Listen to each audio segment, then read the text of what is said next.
रही थी जो कमरे को रोशन कर रही थी। वो आहिस्ता आहिस्ता अलमारी के करीब गई।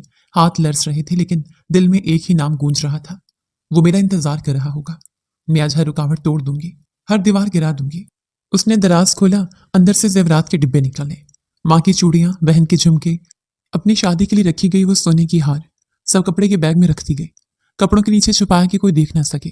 ड्रेसिंग टेबल के आईने में एक पल को अपनी सूरत देखी, होंठ कपकपा गए। क्या मैं वाकई ये सब छोड़कर जा रही हूँ? लेकिन दिल ने फौरन जवाब दिया, हाँ, क्योंकि मोहब्बत सबसे बड़ी हकीकत है। घर के सब लोग सो रहे थे। दादी के कमरे से हल्की सी खांसी की आवाज आई तो उसका सांस रुक गया। लम्हा भर को वो जमी रही, फिर आहिस्ता आहिस्ता दरवाजा खोला। नंगे पांव सहन से गुजरती वो गेट तक पहुंची। हर कदम के साथ उसका खौफ बढ़ रहा था, लेकिन मोहब्बत का नशा उस खौफ को पीछे धकेल देता। गली सुनसान थी। रात का पिछला पहर, ठंडी हवा में खामोशी अजीब सी लग रही थी। वो जल्दी जल्दी रिक्शा रोककर बैठी और ड्राइवर को स्टेशन का बता दिया। दिल बार बार घड़ी पर जाता, वो वहां होगा ना, मेरा हाथ थामकर मुझे हमेशा के लिए ले जाएगा। स्टेशन की रोशनी आंखों को चुभने लगी। रश था, लोग सामान घसीटते, आवाजें देते जा रहे थे, लेकिन उसके लिए वहां सिर्फ एक ही चेहरा था जिसे वो ढूंढ रही थी। नजरें बेकरार थी। उसने मोबाइल निकाला, नंबर डायल किया। कांपते हाथ पसीने से भीग दिया दिलिया। फोन कान से लगाया तो जवाब आया, ये नंबर इस वक्त बंद है। वही एक झटके से उसकी रूह कांप गई। बंद? कैसे बंद? उसने वादा किया था, उसने कहा था आज हमारी नई जिंदगी का आगाज होगा। बेचैन कदमों से वो प्लेटफॉर्म पर इधर उधर भागी। भीड़ में हर शख्स को देखती, लेकिन उसका चेहरा कहीं नहीं था। आंखों में आंसू उतरने लगे। दोबारा कॉल की, फिर भी वही जवाब। अचानक बैग का वजन उसके कंधों पर बहुत भारी लगने लगा, जैसे सोया नहीं जंजीरें उठा रखी हों। दिल में एक ही सवाल गूंज रहा था, क्या मैं धोखा खा गई हूं या उसके पीछे कोई सच छुपा है? वो प्लेटफॉर्म के कोने पर आकर बैठ गई। बैग उसके कदमों के पास रखा था, जिसमें कपड़े और घर के जेवरात छुपे हुए थे, लेकिन अब वो सब बोझ लग रहा था। आंखें मुसलसल दरवाजे की तरफ जमी थी। दिल की धड़कन के साथ एक ही दुआ लबों पर थी, वो आएगा, वो मुझे यूं अकेला नहीं छोड़ सकता। ट्रेन की सीटी गूंजी, मुसाफिर भागते हुए गुजरते, कुछ रुखसती के आंसू बहाती, कुछ खुशी से हाथ हिलाते, लेकिन उसके लिए वक्त रुक गया था। हर गुजरता लम्हा कयामत बनकर उसके पर टूट रहा था। अचानक उसने फोन फिर से मिलाया। कांपते हाथ, आंखों में नमी। जवाब वही आया, ये नंबर इस वक्त बंद है। एक ठंडी लहर उसकी रीढ़ की हड्डी में दौड़ गई। उसने बेख्तियार इर्द गिर्द नजर दौड़ाई, कहीं भीड़ में खड़ा हो, कहीं मेरी आंखों से उछल तो नहीं, लेकिन चेहरे अजनबी थे, कोई उसका नहीं था। आधे घंटे के बाद भी वहीं बैठी रही, होंठों पर एक जबरदस्ती की मुस्कुराहट, जैसे खुद को समझा रही हो। शायद वो लेट हो गया हो, शायद रिक्शा न मिला हो, या रास्ते में कुछ मसला आ गया हो। 1 घंटा गुजर गया। सर्द हवा उसके दुपट्टे को बार बार उड़ा रही थी। वो दोनों हाथों से बैग थामे बार बार घड़ी देखती। दिल में उम्मीद का दिया बुझते बुझते फिर से जल उठता। 2 घंटे के बाद उसकी आंखों में आंसू भर आए। अब वो मुसाफिरों की भीड़ में खोई खोई देख रही थी। छोटे बच्चों की हंसी, बुजुर्गों की पुकार, सब कुछ शोर बन गया था, लेकिन उसका दिल सन्नाटे में डूबा हुआ था। क्या वो भूल गया या उसने मुझे धोखा दिया? वो अपने हाथों में फोन को घूर रही थी, जैसे वो बेजान मोबाइल उसकी तकदीर का फैसला सुना देगा। घंटों का ये इंतजार उसके अंदर अब होल पैदा करने लगा। वो एक पल को बैग खुलकर जेवरात को देखती, फिर नजरें झुका लेती। अगर वो ना आया तो, अगर सब खत्म हो गया तो, और उसकी आंखों से बेख्तियार आंसू बह निकले। प्लेटफॉर्म पर लोगों की भीड़ के बीच वो बिल्कुल तन्हा थी। उसने घंटों इंतजार किया था, पर वो नहीं आया था। कैंपस पर रश लगा हुआ था। नए तुलबा इधर उधर अपने क्लासेस ढूंढने में मसरूफ थे। मनहा, जिसका ये पहला दिन था, जरा घबराई हुई से बैग कंधे पर लटकाए और फाइल हाथ में पकड़े कॉरिडोर से गुजर रही थी। आंखों में हल्की सी परेशानी थी कि कहीं क्लास न छूट जाए। अचानक सामने से चंद लड़के आते दिखाई दिए, जिनमें हनान भी शामिल था। उनकी नजरें फौरन एक लड़की पर जा ठहरी। हनान ने शरारती अंदाज में आगे बढ़कर उसका रास्ता रोक लिया। मोहतरमा, लगता है आज पहली बार यूनिवर्सिटी के कॉरिडोर की सैर कर रही हैं? हनान ने आसीने फोल्ड करते हुए कहा। जी, पहली क्लास ढूंढ रही हूँ। मनहा चौंकी और कदरे झिझकते हुए बोली। अच्छा, तो फिर यूनिवर्सिटी के असूल भी जानती होंगी। यहाँ पहले दिन गुजरने के लिए एक टेस्ट लेना जरूरी होता है। हनान ने मसने संजीदगी के साथ बोला। मनहा की आंखें फैल गईं। तो कौन सा टेस्ट? उसे पता तो था कि यूनिवर्सिटी के पहले दिन अक्सर ही कुछ उबाश लड़के इस तरह से रैगिंग करते हैं, जिससे वो बचना चाह रही थी, मगर फंस चुकी थी। साथ खड़े लड़के दबी दबी हंसने लगे। बहुत आसान सा टेस्ट है, अब नतारो शायराना अंदाज में करवाना होगा, वरना ये रास्ता बंद है। हनान ने मासूम शक्ल बनाई। मनहा ने एक पलकों से घूरा, फिर होंठों पर मुस्कुराहट ले आई। मेरा नाम आयत है, और शेर भी सुन लीजिए। पहले दिन ही रोक लिया, ये नाइंसाफी है साहब। रास्ता दीजिए, वरना फाइल से होगी मार साहब। ये सुनते ही बाकी लड़के हंसने से लोटपोट हो गए। हनान भी होंठों पर मुस्कुराहट दबाए खड़ा रहा। वाह भाई, पहली बार किसी ने हमारी शरारत के जवाब में शेर सुनाया है। लगता है आप आम लड़की नहीं है। हनान को उस लड़की से इतनी बहादुरी की तवक्को नहीं थी। जी बिल्कुल, आम लड़की नहीं हूं। लेकिन स्टूडेंट जरूर हूं और मुझे अपनी क्लास ढूंढनी है, तो बराह करम रास्ता दीजिए। मन्हा ने हंसते हुए फाइल संभाली और कहा, जी जी, गुजर जाइए, लेकिन याद रखिएगा, पहला तासुर हमेशा याद रहता है। हनान जरा एक तरफ होते हुए बोला, जी, और आपका पहला तासुर यही है कि आप फारिग वक्त के बादशाह हैं। मन्हा ने पलटकर तंज़ी अंदाज में देखा। ये कहकर वो आगे बढ़ गई और हनान लम्हा भर को हैरान रह गया। फिर उसके होंठों पर मुस्कुराहट आ गई, जैसे दिल ही दिल में मान रहा हो कि ये लड़की वाकई अलग है। वो उस लड़की से काफी मुतासर हुआ था। आज से पहले तो कभी भी किसी ने उसे ऐसे जवाब नहीं दिया था, तभी शायद हनान उस लड़की को जाने का रास्ता दे चुका था। मन्हा जल्दी जल्दी क्लासरूम के दरवाजे पर पहुंची। दिल ही दिल में खुद से मुखातिब थे, अल्लाह करे अब कोई तंग ना करे, पहले ही दिन बहुत तमाशा हो गया है। दरवाजा खोला तो अंदर ज्यादातर तुलबा अपनी जगहों पर बैठ चुके थे। मन्हा ने खाली कुर्सी देखी और वहां जाकर बैठने लगी, लेकिन जैसे ही वो बैठी, साथ वाली कुर्सी से आवाज आई, अरे वाह, फिर से मुलाकात हो गई, लगता है आज किस्मत हम दोनों को बार बार मिला रही है। मन्हा ने चौंक कर देखा, सामने वही शख्स बैठा था, हनान। वो शरारती अंदाज में मुस्कुरा रहा था। किस्मत नहीं, बदकिस्मती कहिए, मन्हा ने भवें चढ़ाकर कहा। चलिए मान लिया, लेकिन बदकिस्मती भी कभी कभी अच्छी लगती है। हनान हंस दिया। मन्हा ने किताबें खोली और मुंह दूसरी तरफ कर लिया। वैसे आपका वो शेर कमाल था, अभी तक याद है? क्या शायरी हमेशा से आती थी या मेरे जैसे बदकिस्मतों पर ही नाजिल होती है? मगर हनान बाज ना आया। वो आहिस्ता आवाज में बोला, जी नहीं, शायरी तो आज ही शुरू हुई है, बस आप जैसे फारिग बादशाहों की वजह से। मन्हा ने जब से होंठ दबाए और हल्की सी हंसी छुपा न सकी। करीब बैठे चंद तलबा उन दोनों की नोकझोंक सुनकर ही दबी दबी हंसने लगे। उसी लम्हे उस्ताद अंदर दाखिल हुए तो सब खामोश हो गए। मन्हा ने जल्दी से किताब पर झुककर पढ़ने का ड्रामा किया, मगर हनान ने अपनी नोटबुक पर एक छोटा सा तीर का निशान बनाकर उसकी तरफ धकेल दिया। साथ में एक लाइन लिखी थी, पहली लड़ाई हो गई, अब दोस्ती कब करेंगे? मन्हा ने चुपकर वो कागज पढ़ा, फिर उस पर मुस्कुराकर 2 लफ्ज लिख दिए, कभी नहीं। हनान ने जवाब पढ़ा तो हंसा और दिल ही दिल में सोचा, ये लड़की जितनी सख्त दिखती है उतना ही दिल को अपनी तरफ खींच रही है। वो अमीर बाप की इकलौती औलाद था, उसकी हर चीज महंगी तरीन थी। पूरी यूनी में सभी जानते थे कि वो दिलावर बख्त का बेटा है। अभी भी एक लड़की से बातें करते देखकर सब हैरान थे। दूसरी तरफ मन्हा एक मिडिल क्लास फैमिली से ताल्लुक रखती थी। उसके घर वाले चाहते थे कि वो पढ़े और किसी अच्छे मकाम पर पहुंचे, तभी वो आज शहर की बड़ी यूनिवर्सिटी में मौजूद थी। वो पढ़ाई में बहुत अच्छी थी। स्कॉलरशिप मिलने पर उसका यहाँ एडमिशन हुआ था, वरना इतने पैसे उसकी फैमिली के पास कहाँ थे कि वो फीस भरते। क्लास खत्म हो गई थी। मन्हा किताबें समेटती कैंटीन की तरफ जा रही थी, क्योंकि उसे बहुत जोरों की भूख लगी थी। जब वहां से एक लड़की मिली जो सर पर स्कार्फ बांधी थी। तुम्हारा नाम क्या है? वो मन्हा के साथ साथ चलने लगी। मन्हा नाम है मेरा, मन्हा ने जवाब दिया। अच्छा, तो मुझसे दोस्ती करोगी? मैं अभी यहाँ नई हूँ, मैं किसी को जानती नहीं। दानिया ने अपना हाथ मन्हा की तरफ बढ़ा दिया, पर मन्हा ऐसे ही आगे बढ़ गई। एक तो वो अकेले रहने की आदी थी, दोस्त वगैरह बनाने में उससे कोई इंटरेस्ट नहीं था। दानैन का मुंह खुले का खुला रह गया। वो तो उस लड़की को अच्छा समझती थी, तभी उसके पास चली आई थी, पर उस लड़की में उसे गरूर नजर आया था। ए यू, इधर आओ। कैंटीन में एक तरफ मन्हा बैठ गई थी, जबकि दानैन अभी सोच में घूम रही थी जब एक लड़के ने आवाज दी। वो कोई बदमाश लग रहा था, लंबे बाल, तंग जीन्स पहने खड़ा था। जी कहें? दानैन उसके सामने जा खड़ी हुई।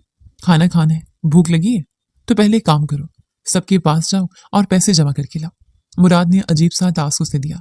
दानैन की आंखों में पल भर में आंसू जमा हो गए। वो जानती थी ये सीनियर्स थे, अगर उनकी बात ना मानती तो अलग दुश्मनी हो जाती। जब भी वो आगे बढ़ गई, सारी कैंटीन के तलबा हंसने लगे। जो मन्हा की बस हुई थी, वो अपनी कुर्सी से उठी थी और दानैन को रोक दिया था। कैंटीन के शोरगुल में सब कुछ जैसे लम्हे भर को थम गया था। मुराद अपनी बदतमीजी पर तुला हुआ दानैन को हुक्म दे रहा था कि सबके सामने पैसे मांग कर लाए।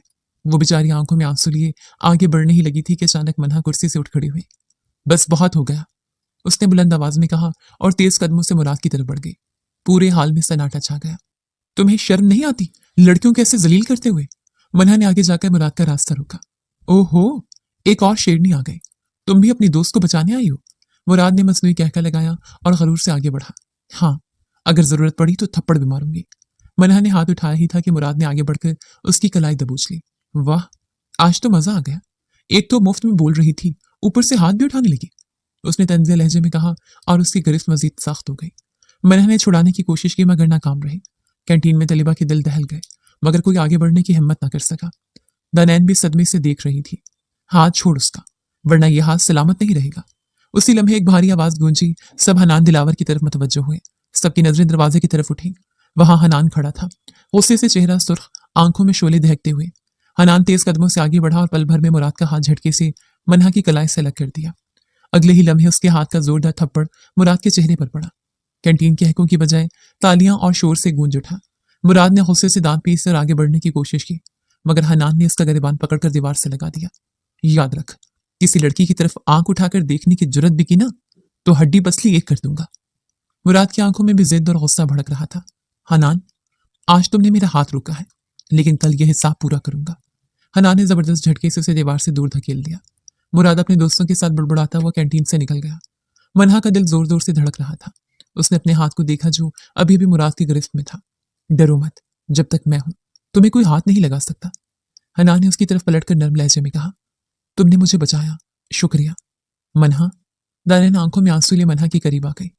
हनान ने दानैन को देखकर सर हिलाया, फिर मुराद के जाते हुए दरवाजे की तरफ देखा और दिल ही दिल में बोला, अब ये दुश्मनी लंबी चलेगी। मुराद, तुम नहीं बचोगे। मनहा ने गहरी सांस ली और दानैन की तरफ देखा। उसके आंसू अब रुखसारों पर बह रहे थे। अब ठीक है, किसी के आगे कमजोर मत पड़ना, वरना ये लोग बार बार ऐसा करेंगे। दानैन ने आयशा से सर हिलाया। उसके होंठों पर शुक्रिया का हल्का सा साया था। उस दिन पहली बार मनहा की दोस्ती दानैन से हो गई थी। वो दोनों अब एक साथ ही रहते थे। दानैन बहुत बोलने की आदी थी, जबकि मनहा कमगो थी। यूनिवर्सिटी के कैंटीन का वाकया पूरे कैंपस में जंगल की आग की तरह फैल गया था। हर कॉरिडोर पर, हर क्लासरूम में सब इस बात का चर्चा कर रहे थे कि हनान ने सबके सामने मुराद को थप्पड़ मारा और मनहा को बचाया। मुराद के लिए ये तमाशा इज्जत पर कारी ज़र्ब से कम न था। वो अपनी टोली के साथ पार्किंग लॉट में खड़ा सिगरेट के धुएं में अपनी जलती आंखों को छुपा रहा था।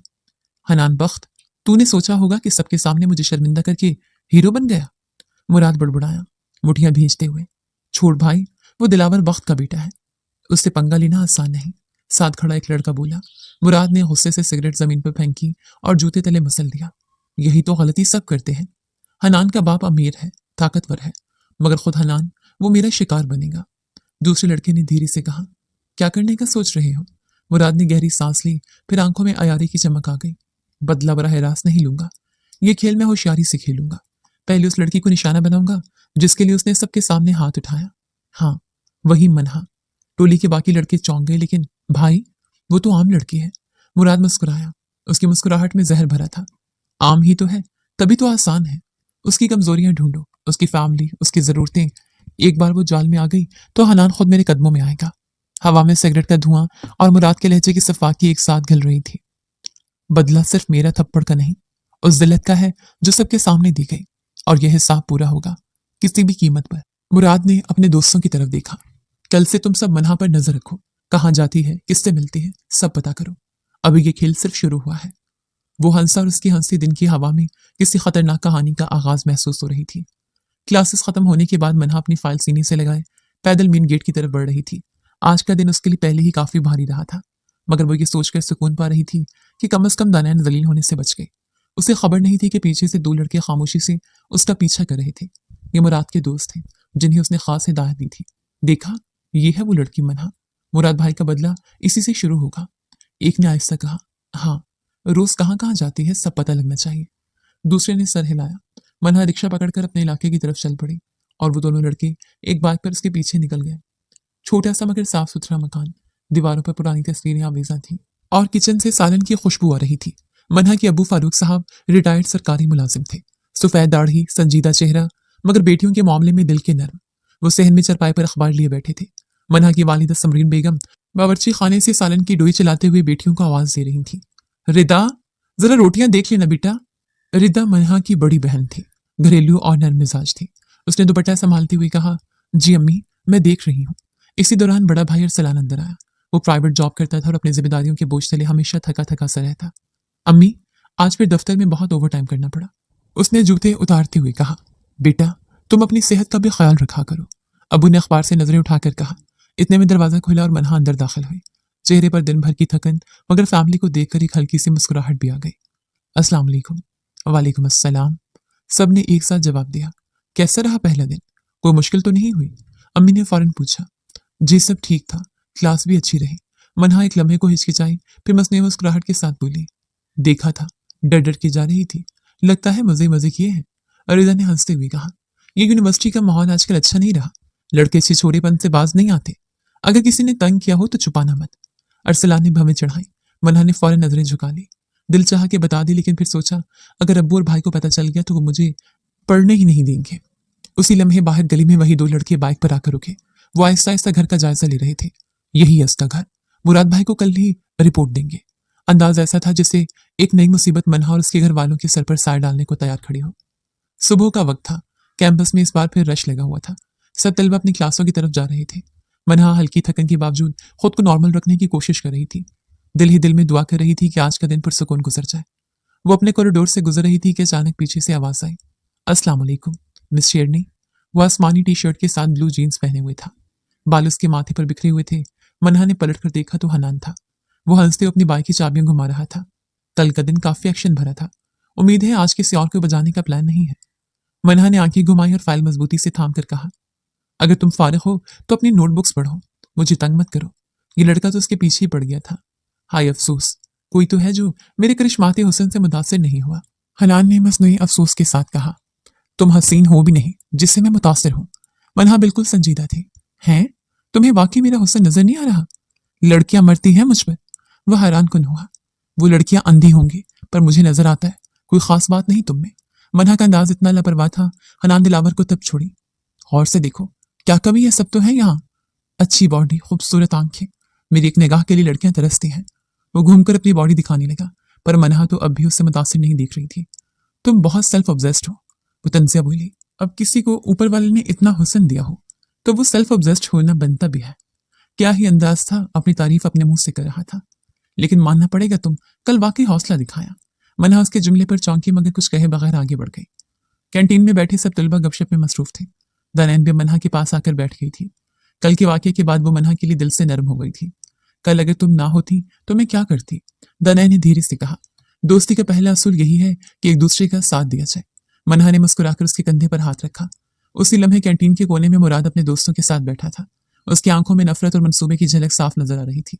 उसने अपने एक दोस्त से कहा, देख, आज तो सिर्फ शुरुआत है, आहिस्ता आहिस्ता उसकी जिंदगी मुश्किल कर दूंगा। लेकिन भाई, हनान हर वक्त आसपास रहता है। दोस्त ने सर हिलाया। कोई बात नहीं, हनान को भी तू खेल में घसीटना है। उसका गरूर तोड़ने का मजा तभी आएगा जब वो खुद मनहा की फिक्र में बेबस होगा। मुराद के लबों पर जहरीली मुस्कुराहट आई। क्लास के दौरान मनहा नोटबुक्स में नोट्स लिख रही थी कि अचानक उसे महसूस हुआ कोई बार बार पीछे मुड़कर देख रहा है। उसने गर्दन मोड़कर देखा तो एक अजनबी लड़का था जो बार बार उसकी तरफ मुस्कुरा रहा था। मनहा ने नजरअंदाज किया और दोबारा किताब खोल ली, मगर दिल में हल्की सी बेचैनी बढ़ गई। उसे अंदाजा नहीं था कि ये भी मुराद की चाल का हिस्सा है। हनान ने वो मंजर देख लिया। उसकी आंखों में नागवारी आ गई।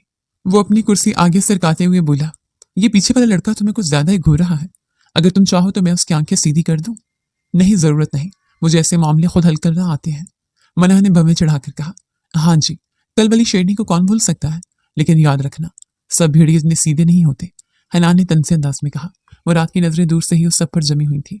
उसके दिल में अजीब सा इत्मीनान आया। हाँ, ये खेल अभी लंबा चलेगा। मनहा, तू अब मेरा हदफ है और हनान तू मेरा सबसे बड़ा दुश्मन। वो सब लेक्चर में मसरूफ हो गए थे। उसे यूं आती 1 महीना हो गया था, पर अब तक एक ही दोस्त थी और वो थी दनैन। क्लासेस खत्म होने के बाद यूनिवर्सिटी के लॉन खाली हो रही थी। शाम की धुंधली रोशनी और सुनसान कॉरिडोर अजीब सा सकूत लिए हुए थे।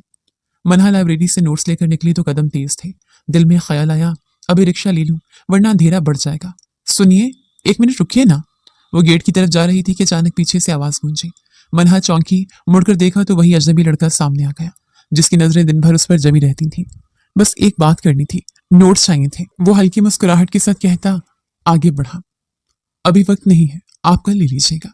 और वो आगे बढ़ने लगी। मनहा ने स्पॉट अंदाज में जवाब दिया, लेकिन अभी उसने 2 कदम ही उठाए थे कि अचानक 2 और लड़के सामने आ गए। तीनों ने मिलकर उसका रास्ता रोक लिया। उनके चेहरों पर मकरूही मुस्कुराहट थी।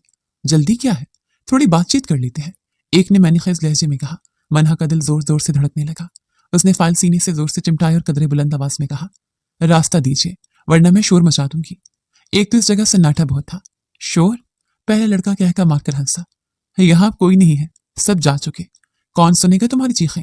ये कहती उसने मनहा की फाइल छीनने को हाथ बढ़ाया। मनहा घबराकर पीछे हटी। हाथ मत लगाना मुझे, और लड़ती आवाज में बोली। वो तीनों तेजी से आगे बढ़ने वाले थे कि अचानक एक जोरदार आवाज गूंजी। कौन है जो इस लड़की को हाथ लगाएगा? सब ठटक गए। मनहा ने पलटकर देखा तो गेट के करीब हनान खड़ा था। उसकी आंखों में शोले जल रहे थे, मुट्ठी भींची हुई और कदम जमीन पर गरज की तरह पड़ रहे थे।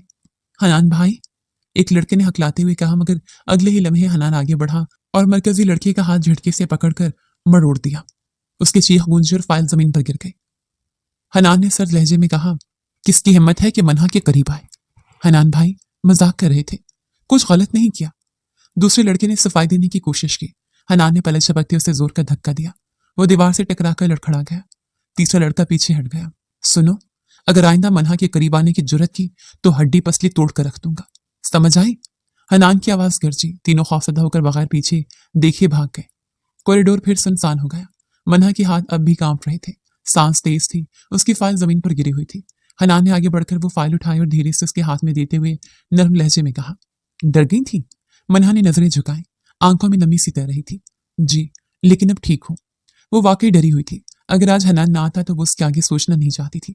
याद रखना, जब तक मैं हूं तुम्हें कोई हाथ नहीं लगा सकता, ये मेरा वादा है। हनान ने उसकी आंखों में झांक और इत्मीनान से बोला। मनहा ने एक पल को उसे देखा, दिल के अंदर जैसे कोई अनजानी लहर दौड़ गई। होंठ कपकपाए और धीरे से कहा, शुक्रिया। हनान ने बस सर हिलाया, उसके साथ कदम मिलाया और गेट की तरफ चलने लगा। लेकिन अंदर ही अंदर उसके दिल में अजीब सा एहसास सर उठा रहा था। ये लड़की अब मुझे बार बार बचानी पड़ेगी, वो सोचकर हंस दिया। घर आकर मनहा ने वुजू किया, नमाज पढ़ी, लेकिन दिल अभी भी धड़क रहा था। बार बार कॉरिडोर का मंजर आंखों में आ रहा था। वो लड़की, उनकी हंसती और फिर अचानक हनान का आ जाना। रात के खाने के बाद वो अपने कमरे में बैठी थी कि अचानक दानैन की कॉल आ गई। मनहा ने फौरन उठा ली। ओए हाय, तुम्हारी आवाज इतनी भारी क्यों लग रही है? सब ठीक है ना? दानान ने पूछते ही अंदाजा लगा लिया। कुछ भी ठीक नहीं हुआ आज, मनहा ने हिचकिचाते हुए कहा। क्या हुआ, जल्दी बताओ, मेरा दिल बैठा जा रहा है। दानैन की आवाज फिक्र से भर गई। मनहा ने एक लंबी सांस ली और फिर आहिस्ता आहिस्ता सारा वाकया सुना दिया। किस तरह 3 लड़कों ने रास्ता रोका, कैसे उसने खुद को बचाने की कोशिश की और फिर किस तरह अचानक हनान आ गया और सबको भगा दिया। ओ मेरे खुदा, दानैन ने परेशान होकर कहा। तुम ठीक तो हो ना? कोई चोट वगैरह तो नहीं लगी? नहीं, मैं ठीक हूँ, बस उस वक्त बहुत डर गई थी। मनहा की आवाज लर्ज गई। कुछ लम्हे खामोश रही, फिर दानैन ने आहिस्ता से कहा, और हनान भाई ने वाकई तुम्हें बचाया? वो उस दिन जल्दी चली गई थी। हाँ, अगर वो ना आते तो पता नहीं क्या होता। उनकी आवाज बस गूंज गई थी पूरे कॉरिडोर में। और जब वो बोले कि जब तक मैं हूं तो भी कोई हाथ नहीं लगा सकता, पता नहीं क्यों दिल को सुकून सा मिल गया। मनहा ने नजरें झुकाकर धीरे से कहा, हाय अल्लाह, ये सब सुनकर तो लग रहा है कोई ड्रामे का सीन चल रहा हो। हीरो वक्त पर पहुंचे और हीरोइन को बचा लिया। दानैन हंस पड़ी, उसकी शरारत जाग उठी। बस करो दानैन, मनहा झीम गई। ऐसा कुछ नहीं है, मैं तो अभी भी डरी हुई हूँ। डरी हुई तुम हो या दिल के किसी कोने में खुश भी हो? दानैन ने छेड़ा। मनहा एक पल को खामोश हो गई। उसके दिल में वो लम्हा फिर ताजा हो गया जब हनान ने उसकी फाइल उठाकर नर्म लहजे में पूछा था। डर गई थी? उसने हल्की सी मुस्कुराहट दबाने की कोशिश की और तेजी से बोली, अच्छा छोड़ो, मुझे पढ़ाई करनी है, कल बात करती हूँ, ठीक है? मगर सुनो, दिल की बातें हमेशा दिल में छुपी नहीं रहती, कभी कभी लफ्जों में भी ढल जाती हैं, ख्याल रखना। दानैन ने हंसते हुए कहा। फोन बंद होते ही मनहा ने तकिए के साथ सर टीक दिया। बाहर चांदनी खिड़की से झांक रही थी और उसके दिल में एक अनजाना सा सुकून उतर रहा था। अगली सुबह यूनिवर्सिटी की फजा बिल्कुल मामूल के मुताबिक थी। लॉन में लड़के लड़कियां बैठे नोट्स देख रहे थे, कहीं कहके थे और कहीं संजीदा बातें। मनहा क्लास के बाहर खड़ी थी, उसके हाथ में नोट्स थे मगर जहन बार बार कल के वाक़े की तरफ जा रहा था। आज उसने फैसला किया था कि हनान को शुक्रिया कहेगी। कल रात दानैन की बातों ने दिल में कुछ हलचल सी पैदा कर दी थी। क्लास खत्म हुई तो तलबा आहिस्ता आहिस्ता निकलने लगे। हनान हमेशा की तरह अपनी किताबें बैग में रख रहा था, चेहरा हमेशा की तरह संजीदा। मनहा ने एक लम्हे को हिम्मत बांधी और आहिस्ता आहिस्ता उसके करीब आ गई। दिल जोर जोर से धड़क रहा था। वो हनान, उसने धीरे से पुकारा। जी, आज शेरनी मुझे पुकार रही है। हनान ने चौंक कर नजरें उठाई। कल जो कुछ हुआ उसके लिए शुक्रिया, अगर आप ना आते तो शायद। उसकी आवाज रुक गई। हनान ने लम्हा भर उसे देखा, फिर सीधे साधे लहजे में कहा, शुक्रिया की जरूरत नहीं, मैंने वही किया जो करना चाहिए था। फिर भी शुक्रिया। मनहा ने हल्की मुस्कुराहट दबाई। हनान ने बैग उठाया और साथ चलने लगा। कुछ लम्हे दोनों खामोश रहे, फिर अचानक मनहा ने हिम्मत करके कहा, तुम हमेशा इतने शोख रहते हो? शोख? हनान ने हैरत से उसकी तरफ देखा। हाँ, जैसे किसी के साथ कभी भी मजाक करते, हंसते। तुम्हारे चेहरे पर तो हंसी रहती है मगर कभी भी संजीदा नहीं लगते। मनहा ने हंसते हुए कहा, हंसी सबके लिए नहीं होती और मजाक भी हर किसी के साथ नहीं करता। कुछ लोग खास हैं, दिल के करीब, जैसे तुम। हनान के होंठों पर पहली बार हल्की सी मुस्कुराहट आई। अच्छा, तो क्या मैं भी उन सब में शामिल हूं जिनके साथ आप हंस सकते हैं? वो सीधी हुई इस्तफसार किया। हनान ने उसे एक नजर देखा, नजरें थोड़ी नरम हुई और वो धीरे से बोला, हाँ, तुम उन खास लोगों में शामिल हो। मनहा का दिल धड़का। क्या तुम मुझे पसंद नहीं करती? वो मनहा की आंखों में देख रहा था। तुमने हमेशा दोस्ती का ही पूछा है, मैं लड़कों से दोस्ती नहीं करती। वो बात घुमा गई। मैंने ये नहीं पूछा, अच्छा क्या तुम मेरी बीवी बनोगी? वो उल्टा सवाल कर गया। मनहा ने आंखें उचकाई और इस बात में सर हिलाकर हंसते हुए आगे बढ़ गई। हंसी तो फंसी, क्या मैं हाँ समझू? वो पीछे से आवाज लगा रहा था जबकि मनहा मुस्कुरा रही थी। लगता है दिल में जगह बन गई है, ये कहकर वो आगे बढ़ गया। मनहा वहीं खड़ी रह गई।